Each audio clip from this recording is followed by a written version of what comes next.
We're interrupting programming to bring you breaking news regarding the Apalachee High School shooting. At this point, we've been working to get new information all day. It's been 12 hours since that shooting took place. Here's the Georgia Bureau of Investigations along with Governor Brian Kemp. Let's listen. As you can tell, we know that it's been a long day. I want to thank you for being patient with us today.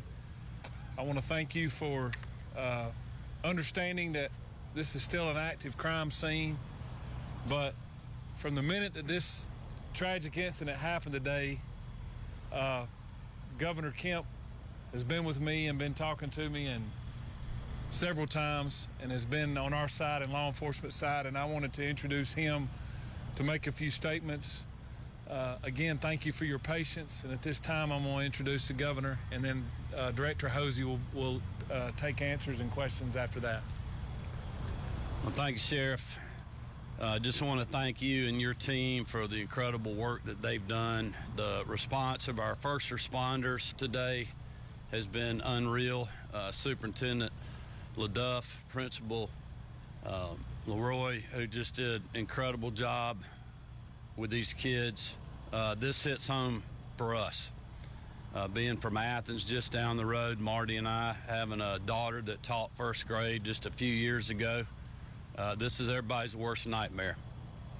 And I just want to offer my sincere condolences and our thoughts and prayers to the families that have lost loved ones, for those that are injured and continuing to fight through just a tragic time for really this whole community that's been affected by today's actions. And I just cannot thank the first responders enough. I cannot thank Director Hosey, Colonel Hitchens, Director Stallings at GMA, the whole state response. I want to thank Special Agent Farley and her team from the FBI that are embedded with us in the school as we speak, running down every single lead and other things that Director Hosey will mention tonight.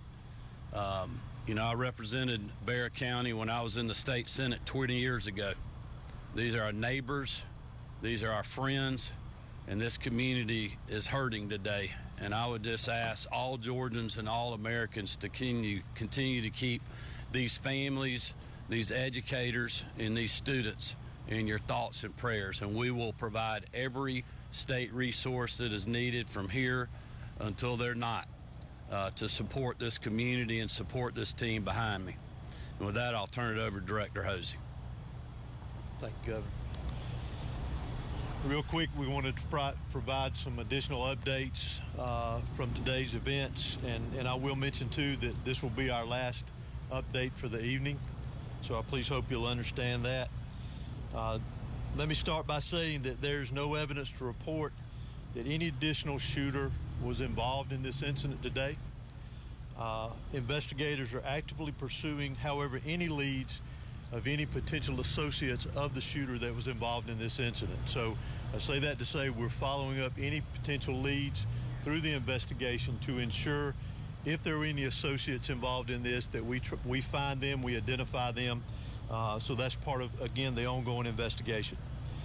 There is no evidence of a list of schools being targeted. However, there is a lot of evidence that is being recovered and evaluated.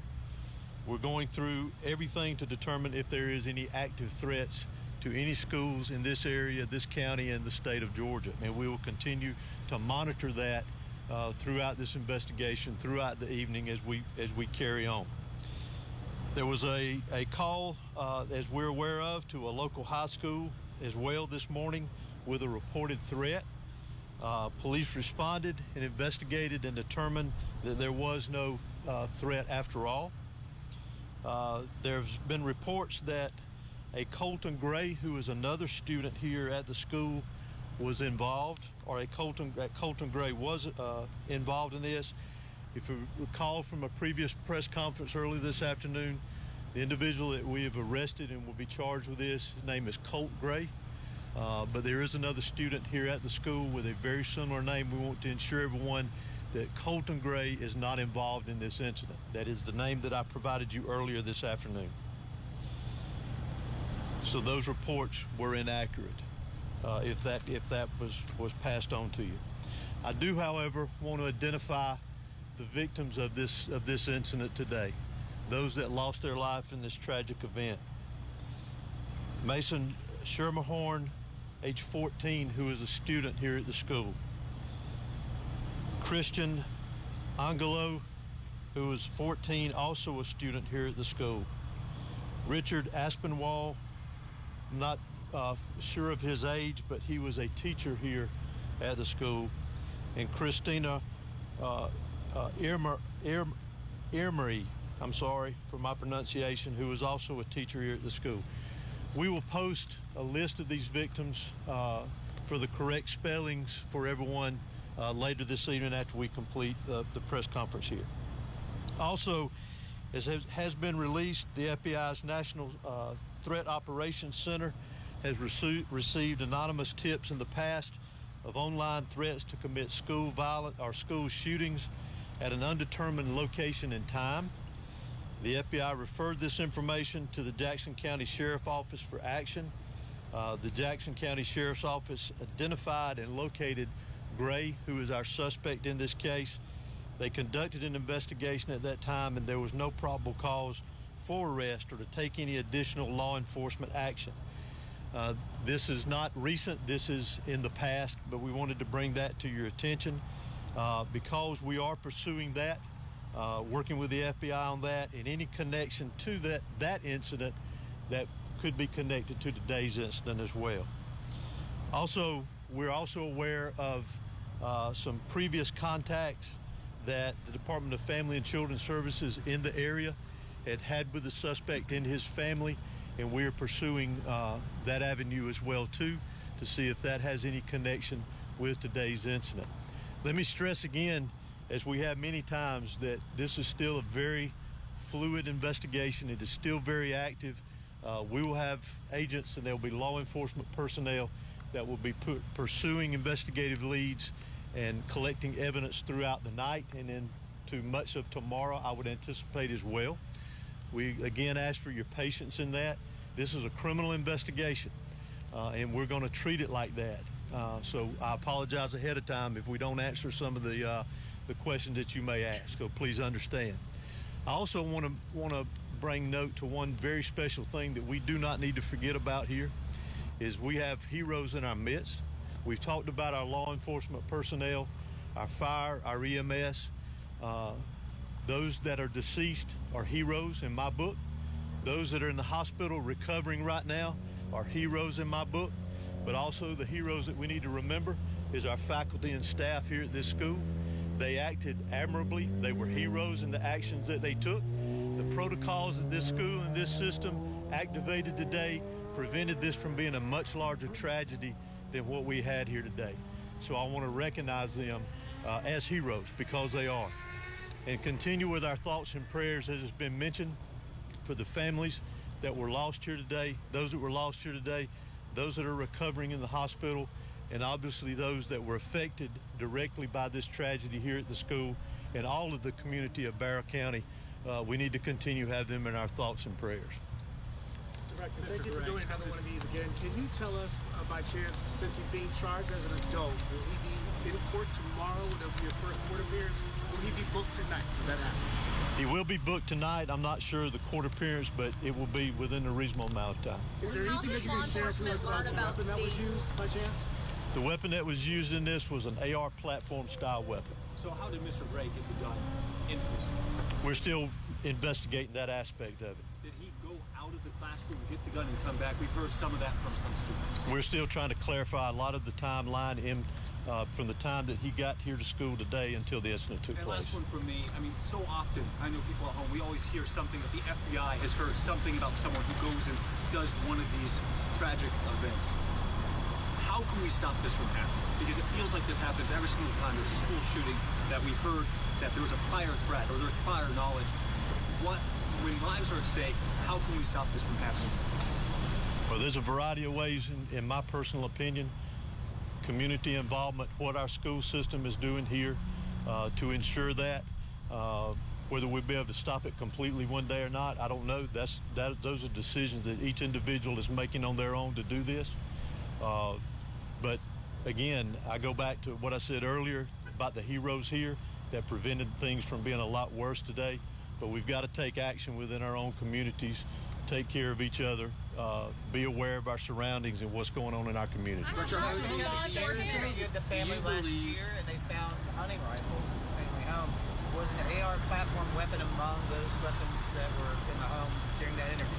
Again, that's part of a lot of the things that we're trying to clarify within the investigation. Again, we're very early. As a parent, situation, was it from a 911 call from a faculty or staff member or from a student? Can you just expand on that since they got here within minutes? Could you also expand on why it was a female faculty member walking around looking for this student minutes before he shot up the school?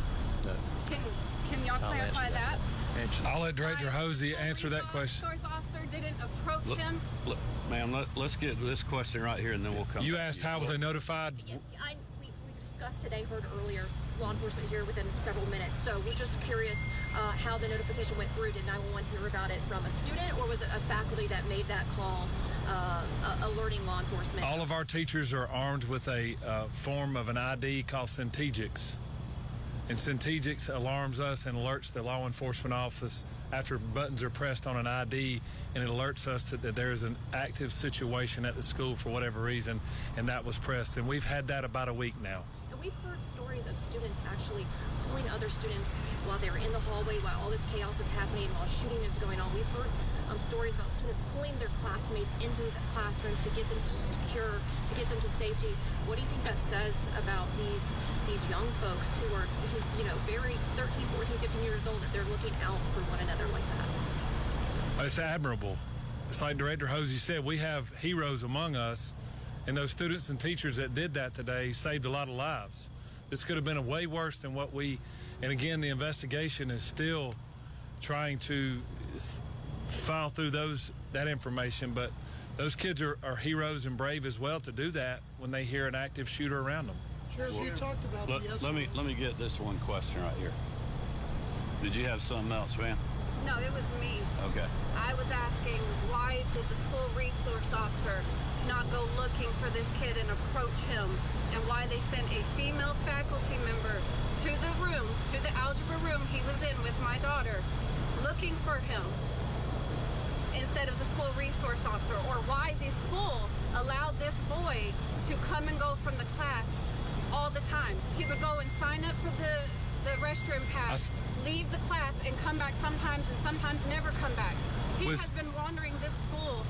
With all due respect, ma'am, I think your information is incorrect, and our investigation is going to lead to what we have, and we will be glad to answer your questions once that's done. I guess victims are lying to me then.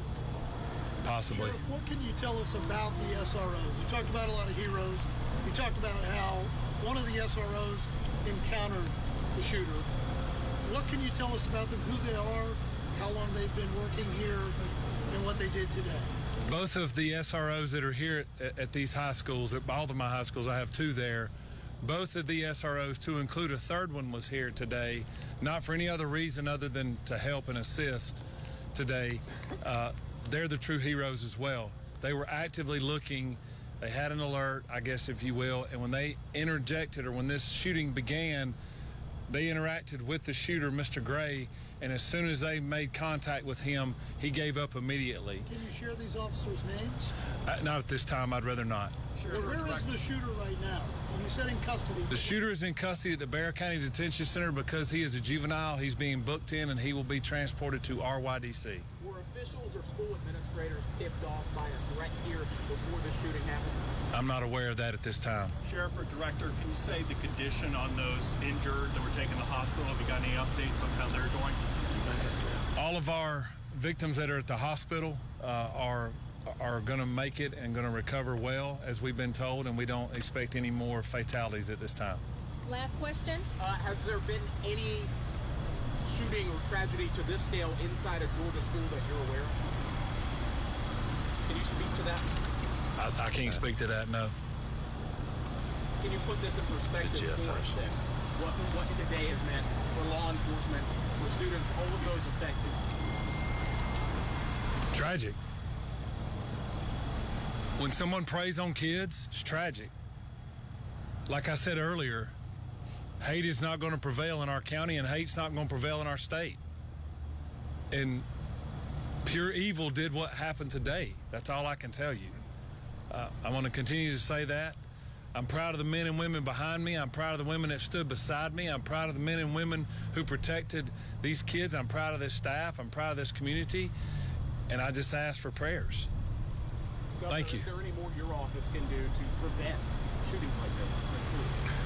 Well, look, we've done a tremendous amount on school safety, but today is not the day for politics or policy. Today is the day for an investigation to mourn these precious Georgians that we have lost, to thank the first responders that went, into the line of fire, the school staff,